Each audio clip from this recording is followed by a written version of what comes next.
Vamos lá, meus irmãos, continuando aqui, nosso último dia de aula, 11º dia de aula de Antigo Testamento 2, parte B. Continuando aqui, a leitura do livro-texto, então, nós paramos aqui, falávamos há pouco sobre essa questão do autor, Ezequiel valorizando a autoria de Daniel, os argumentos que confirmam, e aqui não lemos, não, isso já lemos, fizemos a menção aqui. Agora, leia para nós, pastor Johnny, por gentileza, continuando sobre essa autoria. Joia. D. Jesus reconheceu Daniel como o autor das visões de Daniel, 9:27, 11:31 e 12:11. As últimas partes do livro, Mateus 24:15. Ou seja, o próprio Cristo valoriza a pessoa e a obra desse profeta. Pode continuar, por favor, pastor? E. Joséfo, 75 anos depois de Cristo, aproximadamente, mencionou que Alexandre o Grande foi anunciado no livro de Daniel e na sua profecia sobre o poder em ascensão na Grécia e o primeiro rei que conquistaria a Pérsia, 8:21, 11 e 13. Isso ocorreu muito antes da época dos Macabeus, durante a qual os críticos dizem que o livro foi escrito. Joia. Muitas pessoas, por se tratar das profecias de Daniel, ele discorrer a profecia sobre a imagem, o que eles comentam, né? Eles comentam pelo menos três coisas. Existem três linhas de pensamento sobre aquele paralelo que acontece em Daniel 2 e Daniel 7 sobre a imagem, que representa o pensamento clássico, que é a imagem representa a Babilônia, o reino Medo-Persa, o Império Grego e o Império Romano. E aí, onde há a semelhança? A semelhança está com relação àquela correspondência dos animais, que a Babilônia representa o leão, o Império Medo-Persa o urso, o grego o leopardo, por causa dessa questão da velocidade, e Roma seria a besta. Existe um segundo pensamento, que seria um pensamento não clássico, que também que não é um pensamento evangélico, mas que seria essa correspondência, que a imagem representa a Babilônia, Medo-Persa, Grécia e o período dos Macabeus. E existe também um outro pensamento evangélico que não é muito considerado, que divide assim, Babilônia, Medo-Persa, grego e também grego. Nesse caso não teria a inclusão do Império Romano, segundo a imagem, tá? Por que eu estou falando isso, irmãos? Porque muitos críticos vão dizer o seguinte, que o livro de Daniel foi escrito depois que passaram já todos os reinos, ou todos os impérios. Como eu já disse, nós não pensamos assim, tá bom? Só fiz questão de comentar, só para enriquecer aqui a aula com vocês, tá bom? Continua lendo para nós, professor, pastor, por gentileza, o F. Agora. F. As tradições judaicas e cristãs têm reconhecido Daniel como o autor. Até aí, só até aí. Ou seja, irmãos, para nós, isso é o que importa, é isso que eu particularmente considero, tá bom? Deixa eu fazer um outro acréscimo. Não, já eu faço. Agora, leia para nós, professor Fabiano, dá para ler aí onde você está? Ou está ruim para se ler? Posso ler sim, pastor. Então, cenário histórico, por gentileza. Cenário histórico. A data em que o livro foi escrito, 535 a.C., aproximadamente. Datas das histórias e visões afirmadas ou relacionadas. Daniel 1:1, 606. Deportação de Daniel e 3 anos de treinamento. Daniel 2:1, anos 603. Interpretação do sonho por Daniel e o engrandecimento. Daniel 5:31, ano 539, interpretação de Daniel para Belsassar da escritura na parede. Dá uma pausa aí, por gentileza. Percebam, irmãos, que quando nós vemos a narrativa do livro, por isso que algumas vezes, olha só que interessante, né? Muitas coisas acontecem e nós não notamos, nós sabemos dos fatos, porque quando um leitor ele estuda o livro, ele presta atenção, então ele vai acompanhar um pouco a história. Nós vemos que é um jovem que vai para a Babilônia, que Deus o exalta, e ele passa a se tornar ali um dos principais, e etc e tal. Depois vem a queda do Império Babilônico, vem o Império Medo-Persa. Então a gente sabe que são vários anos, mas se nós passarmos os olhos rapidamente pelo livro, a gente não nota assim, os detalhes das datas, né? Porque o importante ali é o fato, é o acontecimento. Eu gosto muito da palavra, é a impressão digital divina na vida dele e na obra que ele faz para Deus naquele momento da história. Mas quando a gente começa a estudar essa questão dos anos, olha que interessante, né? Entre a sua ida e deportação, aqui no ano 603, quando ele tem a interpretação para 539, puxa vida, né? 60 e poucos anos, 64 anos de diferença. É interessante, né? É curioso como a nossa história... O que eu quero dizer com isso, irmãos? A nossa história é inacabada. Só vai acabar quando o Senhor nos chamar, né? A gente está escrevendo uma história, né? Daniel deixa isso claro na sua obra. Assim como Moisés, assim como outros grandes profetas, Jeremias, que profetizou 40 anos, o próprio Isaías, a gente começa a ver aqui que há uma semelhança nesses grandes servos de Deus, né? Há uma regularidade. Claro, não como um sacerdote que exercitava o papel semanalmente, mas de uma forma esporádica, mas uma regularidade de zelo, né? E a maneira que ele registra com tanta doçura que a gente não consegue prestar atenção se não for um estudo mais adequado.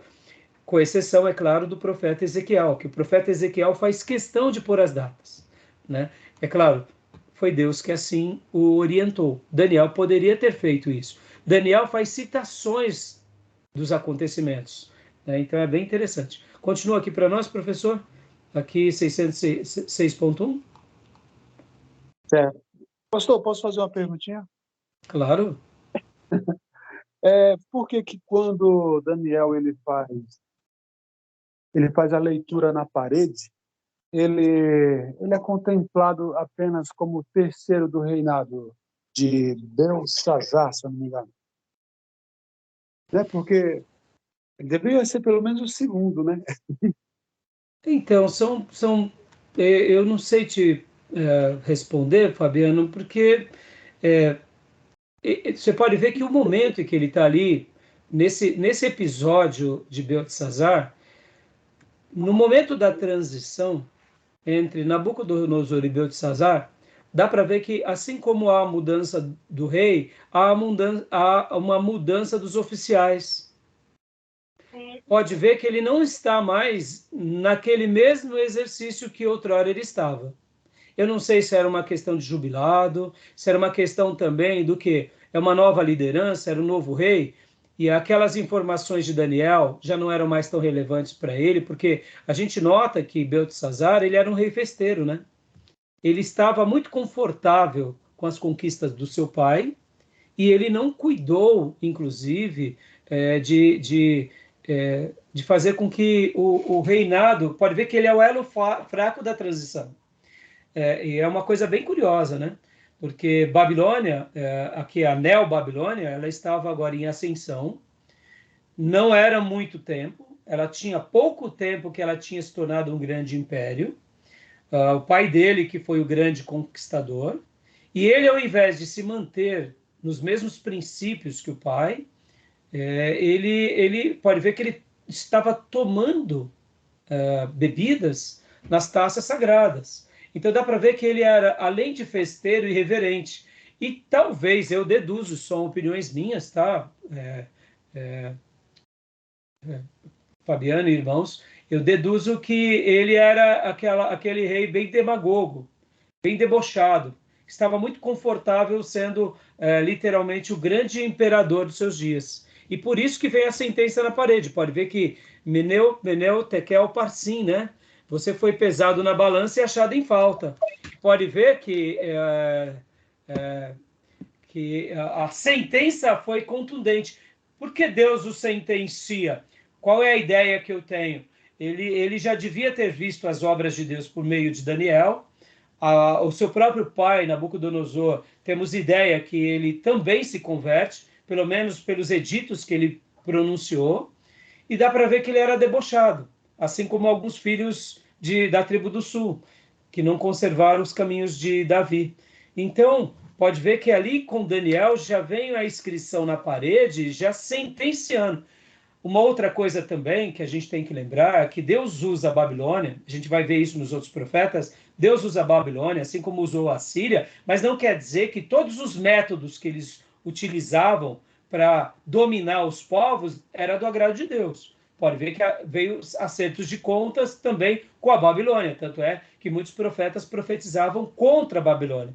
Então dá para ver que ele também, na minha opinião, era isso. Agora, o fato de ser o terceiro era uma hierarquia, Fabiano. Poderia ser o segundo, né? Mas eu não sei o porquê. Realmente eu não sei te dizer. Aí Então, a gente... que, na verdade, diz a história que ele é filho de Nabonido, entendeu? Esse Nabonido, eu acho que ele não fazia eu acho que ele era casado com uma filha de Nabucodonosor.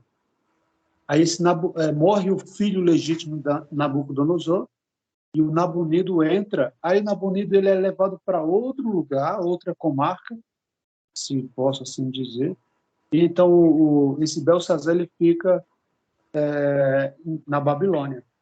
Aí, então eu acho que aí dizem que é por esse motivo que o primeiro seria o pai dele, o legítimo rei. Nabucodonosor já havia morrido, né? Então, seria o Nabonido o primeiro, ele o segundo e Daniel o terceiro. Aí, então... Então, você já sabia da resposta? Você me fez uma pergunta sabendo da Pastor. resposta? Aí é pegadinha para o pastor, não? Não, eu queria só apimentar o negócio, pastor. Então, mas aí Fazer o então, Ibope subir. entendi. Mas quando for assim, então faz o acréscimo. Senão Tá bom. senão você me deixa vendido. Porque é Tá uma bom, pastor. pergunta até um pouco fora da pauta dos livros. Pode até ter em alguns livros, mas como eu disse, né, Fabiano? Então, mas tá na Bíblia. São muitas informações, né? Tá bom? Tanto é que eu não lembro exatamente o versículo, mas assim, esse Nabonido, ele vai para outro lugar. Então, ele meio que cai numa cilada, entendeu? Entendi. Obrigado. Aí, peço perdão aí, senhor. Não. Quando for assim, você pode fazer o acréscimo direto, entendeu? Tá bom, Tá tá bom? bom. Vamos lá. 6:1, continua para nós, por favor. Tá, 6:1. Daniel na cova dos leões, quando Dário I Gobrias começou a governar. E Daniel 7:1, no ano mais ou menos 553, ele tem a visão dos 4 grandes animais. E Daniel 8:1, no ano 551, ele tem a visão do carneiro e um bode. Daniel 9:1, no ano 539, ele tem a visão das 70 semanas de Israel. Esse é o que tem trazido debate por Exato. toda essa época. E nós não estaremos trabalhando em cima disso, porque nós trabalhamos em cima disso em escatologia, tá bom? E continua para nós, conclui. E Daniel 10 ao 12, ano de 536 aproximadamente, ele tem a visão da Pérsia, da Grécia e do tempo do fim. Joia. E aí, última frase aqui. É provável que o livro tenha sido completado em 535, logo após a última visão. Joia. Tudo bem, meus irmãos? Alguma dúvida até aí? Tudo bem? Alguma pergunta? Tranquilo, pastor. Não, tranquilo? Joia. Então vamos correr, senão a gente não vai temos bastante coisa. Dil, leia para nós cenário político rapidinho. Cenário político. 1. A política mundial, a ascensão e a queda de grandes impérios e o relacionamento dessas potências com Israel continuam os assuntos principais do livro. Durante a vida de Daniel, o Império Assírio exalou o seu último suspiro com a queda de Nínive, em 612, e a Batalha de Carquemes, em 605. A nação judaica foi destruída em 568. O Império Egípcio invadido pela Babilônia em 568. O Império dos Medos caiu sobre as tropas de Ciro em 550 aproximadamente. E por último, a Babilônia também foi vencida por Ciro e a Pérsia em 539. Durante grande parte desse tempo, Daniel achava-se em posição elevada, podendo observar de perto as mudanças internacionais, de maneira que pela qual Deus dominava todas as situações.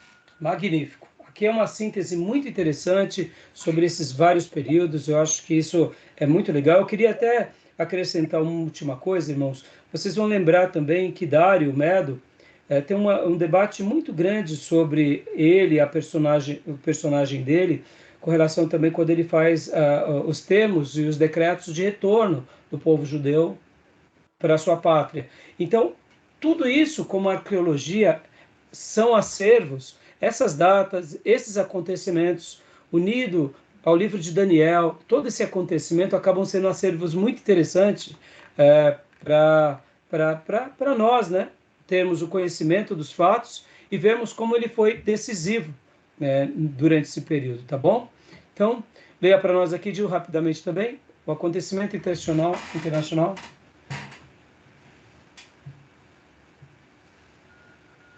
Ok. O acontecimento internacional mais importante de Daniel é o começo da era do reinado dos quatro grandes, conhecida como os tempos dos gentios. Daniel 2, 36 ao 45, capítulo 7, do 2 ao 18. Lucas, do 21 ao 24. Dá uma pausa aqui. Pode ver que ele chama o tempo dos gentios, dando uma ideia de uma profecia apocalíptica, mas também aqui não é só uma questão apocalíptica, mas pode ver que é desse capítulo, do 2 ao 7, que ele também vai escrever em aramaico. Porque para ele também, naquele momento da sua história, ele estava sendo útil aos gentios. Ele estava profetizando ao seu povo, mas ele estava também profetizando aos gentios, tendo aquela mesma ideia de Abraão, que Deus tira Abraão aonde? Do meio dos ímpios, para que Abraão agora, por meio dessa eleição, ele fosse bênção para as outras nações. Daniel estava sendo bênção para as outras nações. Então aqui também a gente tem uma ideia de uma correspondência bem interessante sobre isso. Continua para nós, filho? Ok. Esse período começou com Nabucodonosor, a cabeça de fino ouro, e é caracterizado pelo domínio gentil sobre Jerusalém.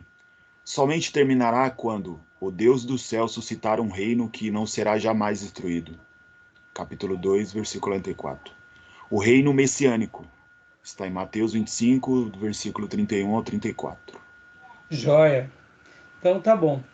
Joia. Alguma dúvida? Pergunta, irmãos? Ô pastor, é possível que Daniel tenha sido castrado, né? Por estar lá no palácio junto com o rei? Então, eu já ouvi alguma coisa sobre isso, mas eu não acredito. Eu não acredito porque Um tipo essa de era eunuco, talvez? Então, essa era uma função, geralmente, Gil, que se dava àqueles que cuidavam do harém.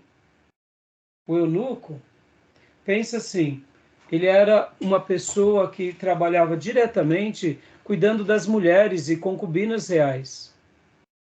Não era uma questão, pelo menos até onde eu sei, né? Tão utilizada, né? Mas poderia.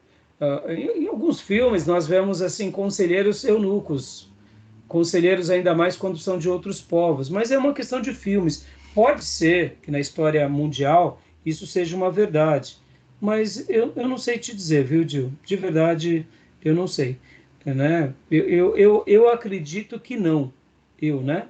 Pode ver que, por exemplo, Gil, lembra que nas aulas passadas nós trabalhamos bastante sobre a questão dos impérios, e eu falei que a Assíria, antes dela se tornar a grande conquistadora, inclusive da tribo do norte, ou no período que nós chamamos de Neo-Assíria, ela já era um império.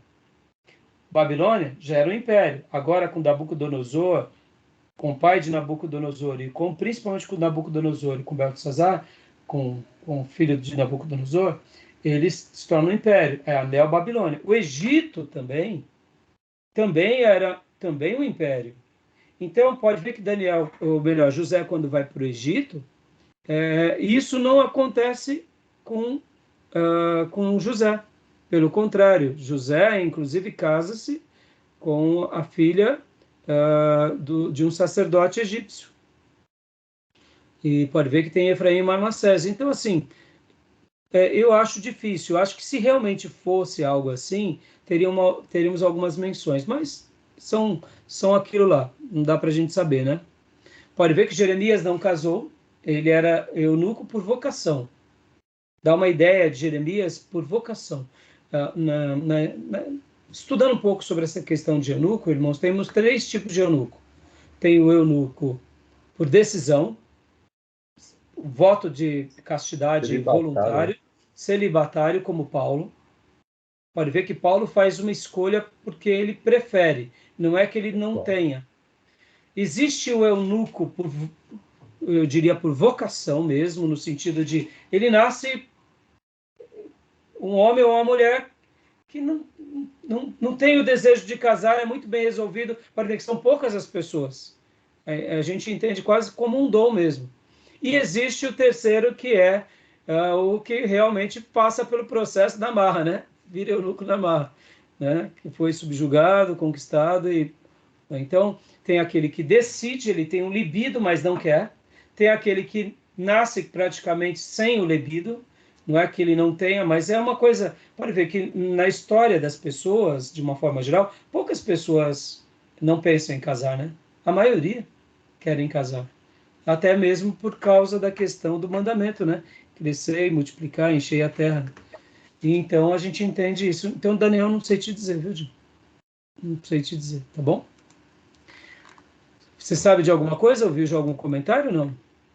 Não, eles defendem, tem como argumento que Daniel, quando foi jogado na cova, não tinha família, né? E eles defendem que isso é um argumento provável que ele não tinha família por conta que quando ele foi levado, ele foi castrado, virou um eunuco, né? Porque naquela época era costume não ser condenado somente o homem, mas toda a família junto, né? Sim, sim. Seria algo comum a ser feito. E eles É, defendem em cima disso também, usam como argumento. Mas não, é, o senhor tem toda a razão. não, é um argumento plausível, a gente não pode desconsiderar, né? Sim, Mas eu penso, a gente fica como hipóteses, né? como as Cê- escrituras não fecham nenhum é, pensamento, né? É melhor não. exato. É melhor a gente não. O que a Bíblia não afirma, a gente não afirma. Bem simples, né? Exato. A gente afirma o que a Bíblia afirma. E naquilo que a Bíblia não afirma, a gente pode até especular. Mas a gente tem que sempre colocar que eu acho, eu deduzo, né? Bom, cenário religioso, rapidinho. Nessa época, a religião babilônica centralizava-se em Bel, Merodach ou Marduk, Jeremias 52. Lendo rapidinho. Entretanto, com a posterior ascensão da Babilônia, Merodach, seu deus padroeiro, tornou-se mais importante do que Enlil, passando a ser o senhor ou Bel, cognato de Baal, do panteão dos deuses da Babilônia. Então, esse é um outro assunto também que a gente poderia gastar mais tempo, mas eu vejo que não há tanta necessidade, né? Merodach era o deus supremo para a Babilônia. Nabucodonosor não se mostrou apenas um gênio militar, amante do luxo, edificador de monumentos, jardins e canais hábeis administrador, mas também um homem muito religioso. Sua paixão religiosa era enriquecer o templo de Merodach, na Babilônia, com ouro, joias e pedras preciosas. Então, uma informação bem interessante aqui. Júnior, você ia falar alguma coisa? Não, é que sobre o que ele estava falando, eu vi aqui um assunto que diz assim: depois o rei ordenou a Apenaz, chefe dos seus eunucos, que trouxesse algum dos filhos de Israel, tanto da linhagem real como dos nobres, jovens sem nenhum defeito, de boa aparência, sábios, instruídos, versados no conhecimento e que fosse competente para servir no palácio real. Isso é uma referência lá em Daniel, né? Sim, no capítulo, logo no início, né? É. Chefe dos eunucos. Então, Isso. mas perceba, isso Não fala dava para nada. ver que era uma pessoa chefe deles, mas também não podemos afirmar que ele era, Não fala, não. Não né? tem nenhuma referência. Acontecia, irmãos. Vocês têm que lembrar que num reino, o rei, ele tinha a sua corte. Dentro da sua corte, dos palacianos, ele tinha o general, os conselheiros, primeiro-ministro, ele tinha aquele que era o escrivão, o secretário, ele tinha também o eunuco. Podem ver que essas pessoas que estavam ao redor do rei, eles tinham uma influência muito grande na corte. Lembram que Neemias, ele se apresenta triste diante do rei? Uhum. Apresentar-se triste diante do rei era um problema muito sério. Por quê? Cena de Porque morte. todos os empregados que iam diante do rei tinham que apresentar-se felizes. Até mesmo os de baixo escalão, padeiros, copeiros, serviçais. Por quê? Porque era uma demonstração de que o rei os tratava bem. No momento em que Neemias se apresenta com um semblante triste, ali ele já estava colocando a cabeça dele na guilhotina. Segundo motivo, o pedido dele foi um pedido também de colocá-lo na cabeça na guilhotina. Por quê? Porque mesmo um copeiro, ele poderia ser um agente duplo de um outro reino. Ele poderia envenenar o rei. Ele poderia matar o rei. Ou seja, as pessoas da corte jamais deixavam a corte, porque elas estavam informadas de tudo que acontecia na corte, os segredos, as reuniões, que nem acontece nos filmes. A pessoa está ali entregando vinho para os reis, para o general, eles estão ouvindo as estratégias. Eles poderiam ser agentes duplos. Então, quando Neemias faz aquele pedido para o rei, e ele já se apresenta com semblante triste, depois ele pede para ir para Jerusalém, ele estava falando o seguinte: eu pode me matar, rei. Eu estou disposto a morrer. Então, ali já foi um milagre na vida de Neemias. Então, assim, as pessoas ao redor da corte eram muito grandes, Envenenar, né? né? Eram muito grandes para sustentar um reinado, né? Então, é um detalhe bem interessante. Continuando, temos também outros influentes que eram sacerdotes religiosos, que determinavam, né, toda a questão. Pensem na influência religiosa que tinha essas pessoas sobre o rei, né?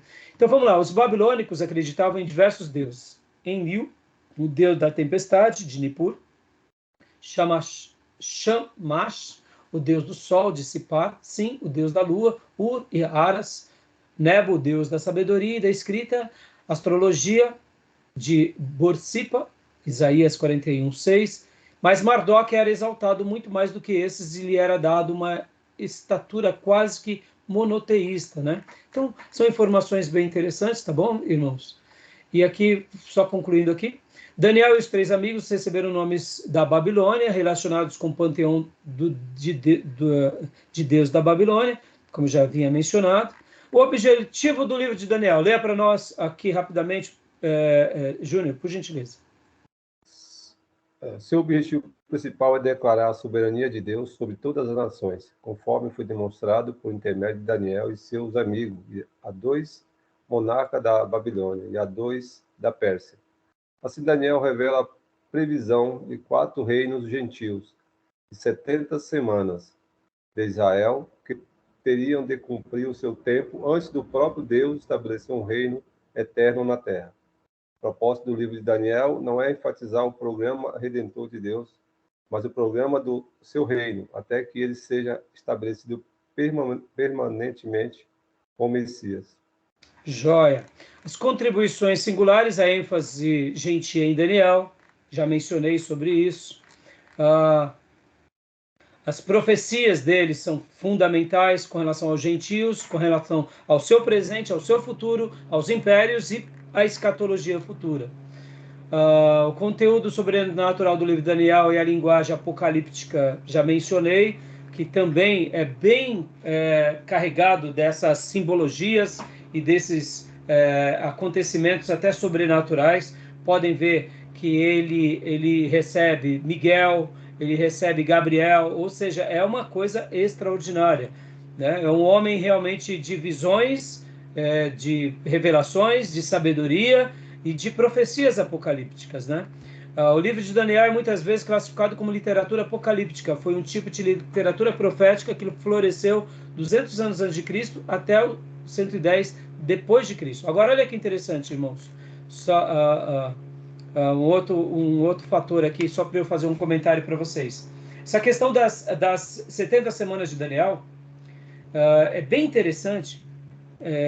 Os estudiosos, segundo alguns estudiosos, quando os magos saem do Oriente para adorar ali a Jesus,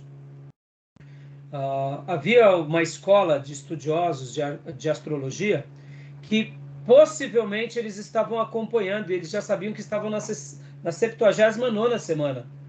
Por isso que há também uma efervescência religiosa ali perto dos dias dos magos.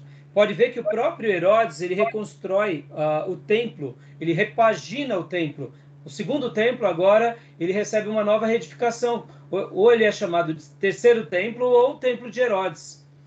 Possivelmente, as pessoas, nos dias ali, um pouquinho antes da aparição do anjo, tanto para Isabel como depois para Maria, havia uma expectativa de qualquer hora o Messias chegaria.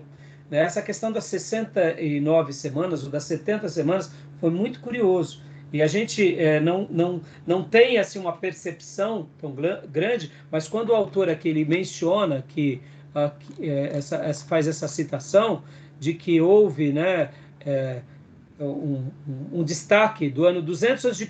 até o ano 110 depois de Cristo, é porque, de fato, segundo os cálculos, realmente casa ali realmente no nascimento de Jesus e no ministério de Jesus. E nós entendemos que as 69 semanas já aconteceu e que um dia vai acontecer a última semana, que será nos finais dos tempos. Essa é uma leitura apocalíptica, é uma das leituras, tá bom? Eu sei que não dá tempo a gente mencionar isso, eu só estou pincelando aqui rapidamente com vocês, tá bom? E é claro que o livro de Daniel, sobretudo, como eu disse, é um livro prático, no sentido de vida, de obra. Ele resgata a glória de Deus na Babilônia, ele é o templo vivo de Deus na Babilônia, ele é a carta viva de Deus na Babilônia, ou seja, ele consegue ser essa pessoa que exala Deus no meio de um povo pagão, tá bom? Daniel apresenta o anticristo dentro das suas profecias, aí vem aquelas menções de chifres, muito interessante, né? Cristo em Daniel também é apresentado. E, como eu já disse, temos a questão das 70 semanas de Daniel, né? Não vai dar tempo de a gente trabalhar isso. Aqui o livro trata vários assuntos, tá bom, irmãos? Então, vem aqui também uma descrição bem curiosa sobre essa questão dos tempos dos gentios. Eu gostei bastante. Dá aqui quase que uma prévia também dessas 70 semanas, tá bom? Depois vocês olhem com cuidado tudo isso. Tá bom, meus irmãos? E assim concluímos Daniel. Algum comentário? Alguma pergunta? Alguma dúvida? Né? Não? Tranquilo? Tranquilo. Joia? Joia. Então, vamos agora para o próximo material, irmãos. Eu quero agora falar com vocês, então, sobre o outro livro. Vamos trabalhar agora no livro do nosso querido irmão Hill e também do Alton, né? E a gente vai agora falar rapidamente sobre os profetas menores que faltaram, né? Como eu já disse, nós já trabalhamos sobre alguns, ficou faltando alguns. Então vamos começar com Abacuque. Abacuque, como vemos, ele é contemporâneo de Jeremias, de Daniel, de Ezequiel. Então ele está aqui inserido nesse contexto. Depois de Josias, Joacás, Joaquim e Zedequias. Ele está bem nesse contexto. Logo no início do cativeiro, ele vem e profetiza. Então, vamos ler aqui um pouquinho rapidamente para a gente poder hoje concluir nossa matéria. Abacuque, conceitos básicos. Deus é justo ao lidar com as nações, embora os acontecimentos históricos sejam confusos, devemos confiar em Deus e agir com integridade. Judá receberia castigo dos babilônios, os quais também seriam castigados por Deus. Lembra que eu disse há pouco? Não é o fato deles estarem sendo um veículo de juízo, que tudo que eles fizeram era autorizado por Deus. Não necessariamente, né? Tá bom? Então, Fabiano, leia para nós, por gentileza, filhote. Dá para ler?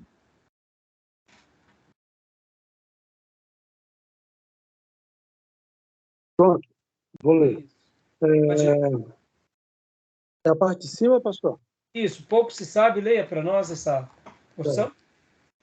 Pouco se sabe sobre o profeta Abacuque, pois não há dado genealógico ou histórico no livro. Ao contrário dos outros livros proféticos, este dá prioridade à abordagem do tema específico, em vez de simplesmente servir de veículo literário para preservar os oráculos do profeta. Ver capítulo 22, especialmente página 451 ao 454, se eu não me engano. Nesse caso, por exemplo, é mais parecido com Jonas do que com Jeremias. Além disso, o tom de sabedoria da profecia e sua organização em torno de indagações do profeta distinguem-no do restante da literatura profética. Ver capítulo 16, especialmente na página 334. Esse tom de sabedoria é evidente na ênfase à justiça divina. Ou seja, assim como os demais profetas menores, a gente não vai ter muita coisa sobre a vida deles, sobre detalhes, mas ele tem esse toque de sabedoria no meio da sua profecia, né? Composição do livro. Pode ler também, Fabiano, por gentileza, essa parte em destaque aqui. E grifado. Em Abacuque 1, 5 e verso 6, o levante dos caldeus, revista Almeida, revista atualizada, ou seja, aqui está se tratando dos babilônios, e na NVI apresentado como algo surpreendente e inesperado. Eles assumiram o controle do trono babilônico, declarando independência da Síria em 626 a.C. até 612. Nínive, capital da Síria, havia caído, mas já em 614, a aliança entre medos e babilônios lançou a base do futuro êxito contra a Síria. As afirmações de Abacuque 1, versos 5 e 6, seriam comprováveis se feitas antes de 626, embora pudesse vir até 615, qualquer período após este banalizaria a afirmação desses versículos. Ou seja, aqui o autor ele está simplesmente falando um pouco sobre essa questão da composição e da data, mostrando um pouco aquela situação que já mencionamos, quando a Babilônia ela se une aos medo-persas para contra-atacar o Império Assírio, e logo na sequência vem a queda do Império Assírio e a destruição de Nínive. Por isso que as citações do livro de Abacuque em 1, 5 e 6 mostra esse levante dos caldeus. E aí, por essas afirmações, se chega a algumas datas prováveis em que o livro foi escrito. Então é bem interessante. Então leia para nós, Fabiano, mais essa parte que está em destaque. Muito bem. Deve-se observar que esse julgamento sobre Judá nas mãos dos caldeus viria nos dias de vocês. 1:5. O julgamento mencionado não podia ser aplicado a nada antes de 597 a.C., quando Judá teve seu primeiro grande confronto com a Babilônia. O cálculo de uma geração anterior a este sugere 640 a.C., aproximadamente, a possível data mais antiga para a profecia. Ou seja, eu achei bem interessante, e voltando aqui para o nosso mapa, então por isso que é tratado, por exemplo, ao início do cativeiro, é por volta do ano 605, então ele deve ter profetizado por volta desse período aqui, já anunciando essas questões da Babilônia e do julgamento que Judá passaria, Jerusalém passaria. É bem interessante. Então, são profecias bem prováveis, e essas especulações são bem plausíveis, tá bom, meus irmãos? Né? Ó, Josias subiu ao trono de Judá em 640, pois não. Bonito é o nome dele, né? A tradução significa abraço. Abraço, né? É. Legal. A gente deve ver já que já em alguma parte aqui eu particularmente eu não vi se eu passei, né? Então você dá um abacuque hoje na sua esposa, tá? Pode deixar. Legal. Vamos lá, continuando aqui, meus irmãos. Então, bom, aqui em cima, tá. Ó, assim, os limites estabelecidos para a profecia de Abacuque sugerem sua datação entre 640 e 626 a.C., aproximadamente. 630 é tida como a melhor estimativa que o tornaria Abacuque contemporâneo de Jeremias. Tá bom? Tudo bem até aí, meus irmãos? Ok. Tá joia? Aí o autor vai trazer vários detalhes. Eu achei muito rico essas informações históricas, né? Sobre a questão do contexto, né? Assurbanipal subiu ao trono assírio em 668 a.C. e herdou o império no auge da glória. Lembra? Tiglat-Pileser vai e faz as grandes expansões e os seus grandes domínios. E aí vem Assurbanipal logo na sequência, alguns anos e décadas depois. Todavia, no final do seu reino, a deterioração era evidente e a grande queda aconteceria não mais que 20 anos depois. O problema começaram a surgir em meados de 650, quando Psilmético I, o faraó egípcio, iniciou a expulsão dos assírios do Egito. Assurbanipal foi incapaz de impedir isso, pois estava preocupado com a guerra civil a sudeste do império. Podem ver que o rei Josias ele morre uma morte prematura naquela batalha de Carquemes.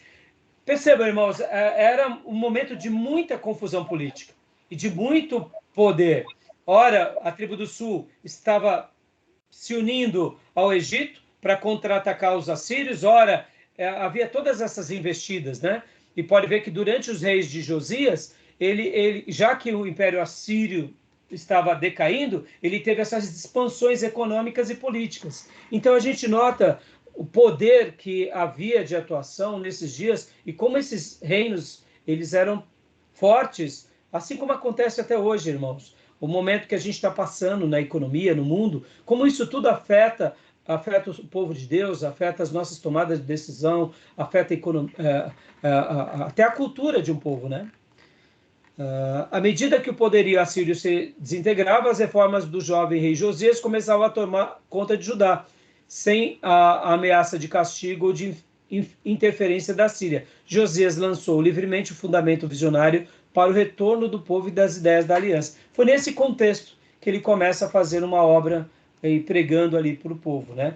Olha o esboço do livro, é bem interessante. Vem o seu primeiro discurso, segundo discurso e o terceiro discurso, né? Onde é subdividido a oração dele, da resposta da oração, ou seja, o oráculo de julgamento, a Babilônia vai invadir Judá.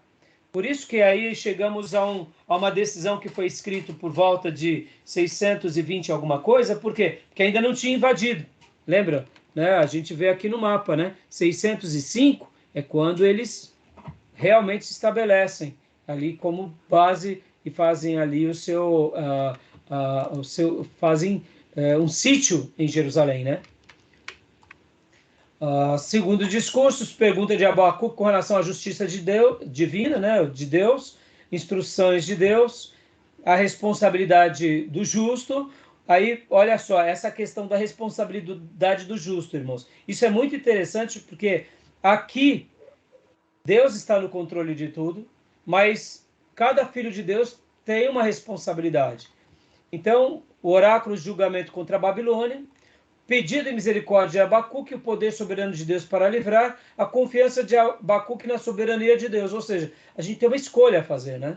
A gente não pode achar que tudo vai acontecer, que a gente não tem responsabilidade nenhuma, né? Beleza? Tudo bem até aí, meus irmãos? Alguma pergunta? Alguma dúvida? Algum apontamento do que vocês leram nos outros livros do Ellison? Joia? Querem fazer algum comentário? Podemos prosseguir. Prossiga. Joia. Propósito e mensagem. Pode ler para nós, pastor Johnny? Por favor. Agora, o Império Assírio estava no domínio havia mais de um século, mas até 630 a.C., parecia claro que o declínio era irreversível e que acabaria com grande reorganização do poder político mundial. Um dos desafios dos profetas era conciliar o fato de a Síria, a vara de Deus, estar saindo de cena e Judá permanecer sem castigo pelas terríveis ofensas contra Deus e a aliança. A queixa de Abacuque sobre aquela situação sombria trouxe a resposta divina de que os babilônios seriam o canal do castigo de Judá. Esta revelação apresenta o principal tópico de debate no livro. Dá uma pausa aqui, pastor, por favor. Olha como isso era difícil, meus irmãos. Vocês pensem assim, a escola dos profetas da tribo do norte falando da Síria, que Israel ia ser sentenciado e punido. Agora vem outros profetas que, além de falar da Síria, vem agora e começa falando da Babilônia. Olha como um profeta ele tem que ter café no bule, irmãos. Como ele tem que ser homem de Deus, de falar com certeza, porque vocês têm que lembrar que a tribo do sul, ou seja, esse remanescente, que só sobrou uma tribo, quando eu falo uma tribo é Judá, Benjamim, ali, Simeão, mas ali, em tese, era uma tribo só. Você começar a falar para o povo eleito, para a descendência de Davi, para o lugar onde está o tabernáculo, o templo, ó, já não vai ser mais a Síria, não. Agora vocês serão destruídos pela Babilônia. Imagina você ser esse profeta. Você acha que você ia ser bem aceito na corte? Por isso que Daniel, vamos dizer assim, ele honrava tanto Jeremias, porque Jeremias foi esse último porta-voz, juntamente com Abacuque. Pense nisso. Você ser um profeta, filho de um sumo sacerdote, falando para o seu povo, logo depois de um rei que teve um grande avivamento, que foi Josias, que teve uma morte prematura, se levantam os descendentes de Josias, e você está falando assim, olha, vocês pecaram também, e vocês se desviaram, e Deus vai mandar agora a Babilônia. Isso era muito sério. Então, percebam que a vida de um profeta, ela se torna solitária, porque a mensagem do profeta vai sempre vir na contramão daquilo que as pessoas querem ouvir. É claro que a mensagem de esperança era muito bem vista, mas como esses homens eram resolvidos, como esses homens eram sérios, né? Eu poderia dizer algo mais ou menos o seguinte, irmãos, já pensou um pastor bem conhecido da nossa nação ser levantado por Deus e começar a fazer apontamentos bem sérios e cada apontamento começar a acontecer? O Brasil vai passar por isso, vai vir uma nação X, vai acontecer tais fatos, tais acontecimentos. Você acha que essa igreja desse pastor vai ser cheia? Vai ser vazia? Se marcar, esse profeta vai estar preso nas penitenciárias. Mas era essa a relação. Esse profeta está falando do governo, está falando dos poderosos da nação, dos ricos, corruptores, os corruptores e aqueles que se deixam ser os corruptos e os corruptores. Está falando com os ricos insensíveis, está falando com os pobres também que não dão ouvido para Deus. Pense em alguém assim.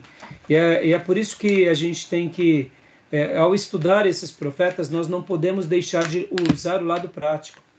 Porque eu acredito que o nosso mundo está em juízo, mas saber como que Deus vai exercitar o juízo dele é uma coisa que somente um profeta cheio de Deus vai poder afirmar, né? E eu acredito nessa possibilidade. Agora, se Deus não levantar profetas para falar de uma forma direta, nós já temos as profecias bíblicas que podemos apontar.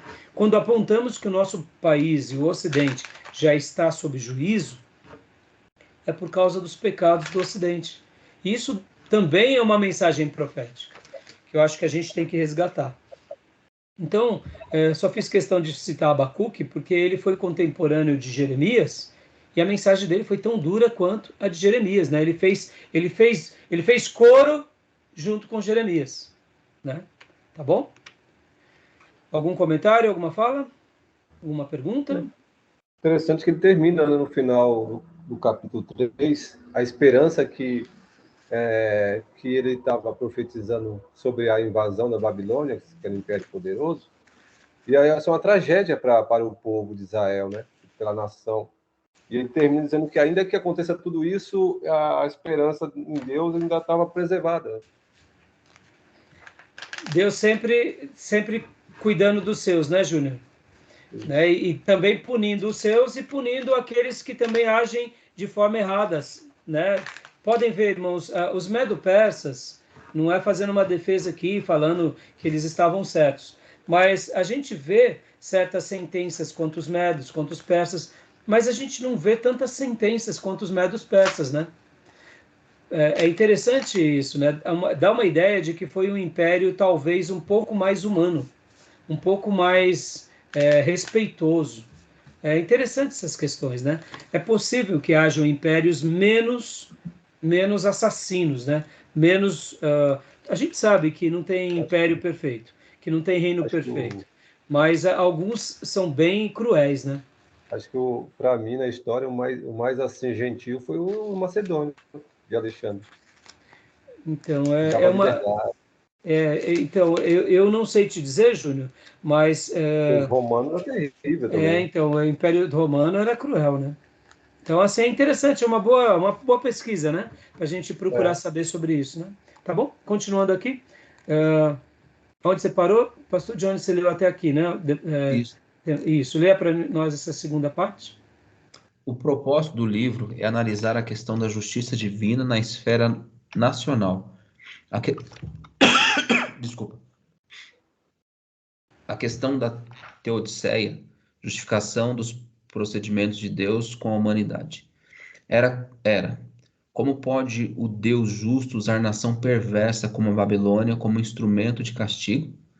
Abacuque não sugeriu que o povo de Judá não merecia punição. No entanto, se Deus desse vitória aos babilônios sobre Judá, isso não indicaria sua aprovação ao procedimento deles? De várias formas, o livro lida com a mesma questão que o livro de Jó. Este se preocupa com a justiça de Deus quando o indivíduo sofre. Abacuque questiona a justiça de Deus quando uma nação perversa prospera. Então, você vê que por essa razão o livro trabalha dentro dessa relação de até uma reflexão, um pouco mais de sabedoria, mas levando o ouvinte e o leitor a essas incógnitas, mas ao mesmo tempo há uma construção. Deus está no controle, Deus não perdeu o controle, e você vê que ele faz coro. Tem o questionamento de Asaf, né? Sim, prosperar. exato, ele faz o questionamento de Asaf, nos leva a refletir como Jó, porque o justo sofre. Agora, a Babilônia vai ser também um instrumento de Deus? Vai, mas isso não quer dizer que Babilônia está toda correta. Ou seja, a gente tem que lembrar, irmãos, que até o diabo, ele é um instrumento nas mãos de Deus quando Deus quer usá-lo. Soberania. Deus é soberano. Isso não quer dizer que a maneira que o diabo é usado seja da forma que Deus deseja. Mas ele é um instrumento. Isso, em última instância, o diabo é um instrumento nas mãos de Deus, né? Então, conclui agora, pastor Johnny, em Abacuque. Em Abacuque, a teofania do capítulo 3 realiza o mesmo. A demonstração da presença divina deve ser suficiente para promover confiança, mesmo quando as respostas não estão disponíveis. Ou seja, né, a gente tem que acreditar nessa soberania que nos abraça. E uma das coisas que mais me fascina no Novo Testamento, irmãos, é ver como Jesus e os apóstolos eles eram resolvidos no Império Romano.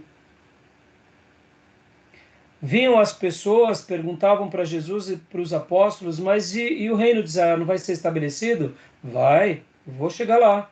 E ele chegou na cruz. E depois, a cruz é o restabelecimento.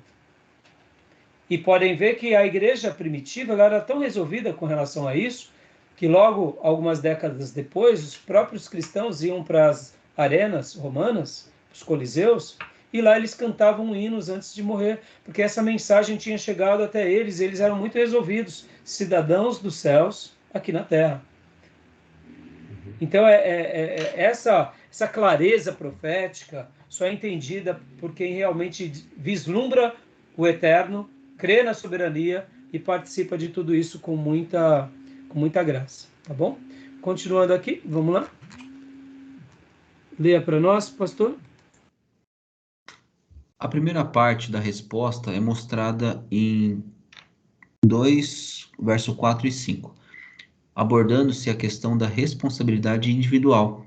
Mesmo quando o mundo está confuso e os propósitos e planos de Deus são obscuros, o justo tem a responsabilidade de agir com integridade. Em tais situações, a fidelidade a Deus e a confiança nele são mais difíceis, por isso, mais significativas. Na escuridão das circunstâncias penosas, a integridade e a fé do justo brilham como um farol. A segunda parte da resposta oferece algumas promessas com relação à justiça divina. A mensagem de capítulo 2, do verso 6 ao 20, era que Deus castigaria os babilônios por sua perversidade, mas esse momento ainda não havia chegado. O uso dos babilônios como instrumento para punir Judá não implicava aprovação. Até a hora do seu castigo, Deus podia usá-los como quisesse.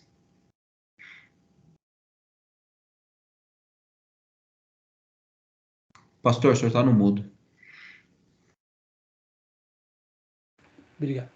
Eu amo essas palavras. Responsabilidade individual. Pode ver que Abacuque vai trabalhar essa ideia. Irmãos, isso daqui é uma das coisas que mais me fascina no reino de Deus. Porque a gente não pode se esconder atrás de ninguém. A gente tem que sempre ter essa clareza, né? Eu gosto muito de usar uma expressão que é: eu tenho que crer em Deus como se tudo dependesse dele. E eu tenho que viver a minha vida como se tudo dependesse de mim. Parece um contrassenso essas afirmações. Mas não é. É porque eu digo, Deus é soberano sobre tudo e Ele governa sobre tudo e nada vai fugir do seu controle ou da sua vontade. No entanto, eu tenho que estudar, eu tenho que pesquisar, eu tenho que trabalhar, eu tenho que pregar, eu tenho que me santificar. Eu não posso, por nada nem por ninguém, nem mesmo pelas trevas, nem circunstâncias, nem pela minha fraqueza, me permitir andar para trás ou olhar para o lado ou fazer alguma coisa que desagrade a Deus, porque Ele me fez um ser livre, inteligente, me deu tudo o que eu preciso para vencer, porque Ele já venceu por mim. Então, o livro trata disso, né, nesse primeiro momento, e no segundo momento, aquilo que a gente acabou de dizer, Deus estava usando o instrumento dele, que é a Babilônia, mas também essa Babilônia seria castigada, porque não é o fato de Deus estar usando que faz deles também alguém que poderia fazer tudo do jeito que quisesse, né? Então é bem interessante. Uma coisa que eu noto nesses livros, irmãos, aqui como Abacuque ou nos Profetas Menores, os autores, né, tanto do livro aqui que a gente está trabalhando, do Rio, do Alton, os demais livros, né, do Hackett Jr., o próprio Cleide Francisco, do Hellissen, eles sempre vão, por exemplo, quando o livro é muito enxuto de informação, eles vão fazer um pouco da avaliação teológica, eles vão um pouco do debate, eles tentam trazer alguma informação útil para nós, né? Porque senão fica muito objetivo, fica muito seco, né? Aquele material, né? Tá bom, meus irmãos? Joia! E aqui, rapidamente, para a gente poder concluir, né, o tema principal, leia para nós, Júnior, por gentileza, a política de Deus ao lidar com as nações. A teologia do livro diz respeito à política divina referente às nações. Com base em Hebreus e outros livros do Antigo Testamento, podemos chegar à conclusão apresentada no estudo de Jeremias de que o procedimento divino com as nações pode ser compreendido pelo uso da analogia de uma balança que pesa ações boas e más. Aqui o autor vai começar a trabalhar sobre essa questão de que uma nação ela é vista dessa forma. E aqui, irmãos, olha, guardem isso, viu? Olha como é interessante. Isso vale para indivíduo, família, comunidade, grupo social ou nação. Pode ver que nas 7 cartas do Apocalipse, Deus tem uma maneira específica para cada igreja. O que ele diz para uma não necessariamente diz para outra. As igrejas do Novo Testamento, nós vemos coisas distintas entre elas. Então, Deus tem uma forma de tratar individualmente, como família e como coletivo. Essa ideia da balança, que Deus olha para as nações, é muito curiosa. Vamos lá, vamos aplicar aqui de uma forma muito pontual. Nós, o que vão dizer de nós daqui a 200 anos? Daqui a 100 anos? A postura da igreja brasileira diante das drogas, diante da corrupção, diante da mentira. Percebam, irmãos, que a nossa omissão pode nos custar muito caro. Por isso que fazer igreja, e uma igreja profética, quando eu falo profética, não é que tenham profetas apenas. Sim, Deus pode levantar um de nós ou alguém que realmente fala coisas de uma forma profética, eu acredito nisso. Mas quando eu digo profética, é que pega todas as profecias sagradas e que põe em pauta, como fez Jeremias, como fizeram os profetas. Nós não precisamos hoje de um profeta para sermos uma igreja profética. Para sermos uma igreja profética, nós precisamos da profecia. E nós já temos a profecia do Velho e do Novo Testamento. Então, olha que interessante, irmãos. Quando o líder se corrompe, os pastores se corrompem, os sacerdotes se corrompem e o povo se corrompe, é aí onde Deus trata com a nação. Porque se Deus levantou líderes, por isso que ser líder, segundo Tiago 3:1, é uma grande responsabilidade, porque sobre eles virão um julgamento muito mais severo. No entanto, quando eu sou um líder, seja religioso ou de uma administração pública, e eu sou omisso, Deus vai depois pedir prestação de contas para essas pessoas. Podem ver que essa é uma linguagem divina em toda a Bíblia. Só para eu pontuar, na Velha Aliança, lembra da cidade de Ai? Acã e a capa babilônica? Eu deduzo, isso são deduções minhas. Quando Acã pega a capa babilônica, possivelmente muitas pessoas ficaram sabendo daquilo. E ficaram calados, foram omissos. A omissão nos torna cúmplice. Na igreja, a mesma coisa. Pode ver na linguagem do Novo Testamento, Ananias e Safira, cúmplice. Então, o que nós entendemos? Que há um acerto de contas pessoal, sim, familiar, sim, família de Ló, em Sodoma e Gomorra, e coletiva. A história se repete o tempo todo, irmãos, e a gente não pode perder isso de vista, né? Porque isso é muito importante, tá? E isso aqui a gente vê no livro de Abacuque, né? É bem interessante essa questão, tá bom, meus irmãos? Essa questão do peso na balança é muito real. Por isso que nós precisamos de orar muito pela igreja brasileira, por esse momento que a gente vive. Por quê? Porque a gente tem uma tendência a ser mais uma igreja mais de direita, mas muitas vezes em nome da direita a gente está fazendo atrocidade. A gente não está sendo justo na balança. A gente estamos exaltando os nossos ídolos políticos.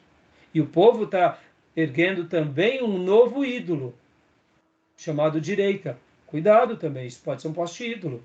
Perceba, eu sou de direita, mas até que essa direita não seja um poste-ídolo.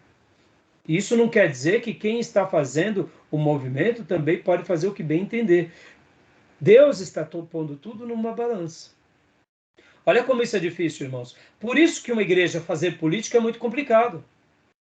Por isso, quando a igreja se envereda para a política, se torna mais complicado ainda. Então, por isso que o púlpito tem que ser um púlpito que prega a palavra, mas que ensina os irmãos a terem uma cidadania com muita liberdade, com muita maturidade, com muito respeito e com muita sabedoria, porque senão a gente se perde em nome da direita, esquerda, até na omissão, e a gente tem que lembrar que a história está se repetindo o tempo todo e que Deus quer contar conosco também, né? Tá bom? Beleza, meus irmãos? Então, assim, só para a gente terminar aqui Abacuque, aí Abacuque vai trabalhar sobre essa questão, né? O último princípio do poder pode ser facilmente deduzido com base no Antigo Testamento, mas é afirmado explicitamente no Novo. A quem muito é dado, muito será exigido. Lucas 12, 48. Ou seja, o segundo princípio é que a balança só é esvaziada quando Deus julga a iniquidade acumulada, ou seja, Deus vai fazer algo, e quem muito recebeu, muito vai ser cobrado. E aí eu digo, e nós, líderes e pastores, recebemos muito de Deus ou não? Opa, aí complica, não? Você entende aqui, irmãos, a nossa responsabilidade, como ela deve ser grande, como a gente tem que ser... Irmãos, e aqui última coisa, assim, para eu fechar aqui essa gravação. Um profeta, ele não toma proveito no reino, nem na profecia. O profeta exalta Deus e ele se põe no lugar dele. Um pastor não toma proveito da igreja. Ele é um servo da igreja. Um pastor, ele não é o dono da igreja. E como é complicado a gente viver essa dimensão e saber viver diante dessa situação. Tá bom, meus irmãos? Podemos... Alguma pergunta, alguma dúvida sobre Abacuque? É um livro muito lindo, não vai dar para a gente fazer uma análise sobre ele, porque é o último dia, né? Algum comentário? Alguma pergunta? Ok. Tranquilo? É que tem o primeiro avivamento da história? É isso? Não, porque outros avivamentos já aconteceram, né? A gente vai ver que avivamentos foram vários no Velho Testamento. E aqui, quando a gente fala sobre os dias dele, pode ver que ele está pregando aqui um pouquinho depois de Josias. Ele prega no final desse avivamento, né? Ele ora por um avivamento, porque se realmente ele prega logo depois da morte de Josias, aqui já estava voltando ao período de apostasia novamente. E pode ver que ele pede o quê?